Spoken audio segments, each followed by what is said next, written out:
In this video, I will show you how to find Blogspot blogs, which can be useful if you are looking for ideas for your next blog post or want to explore different blogs within a specific niche.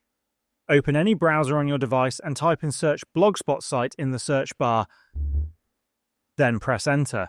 This will bring up several links in the search results, but instead of clicking on the first few options, scroll down until you find a specific link that includes search Blogspot site.blogspot.com in its address.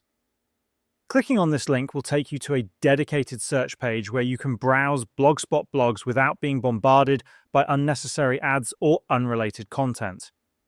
Once you are on the search page, you can enter a keyword related to the type of blog you are looking for. For example, if you are interested in health-related content, you can type in health and press enter. This will generate a list of Blogspot blogs that contain content related to health.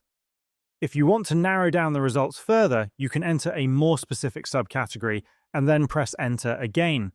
This will filter the search results to display only blogs that match your refined query. Once you find a blog that interests you, you can right-click on the link and select Open Link in New tab to be organized. And this is how you can find blog post blogs.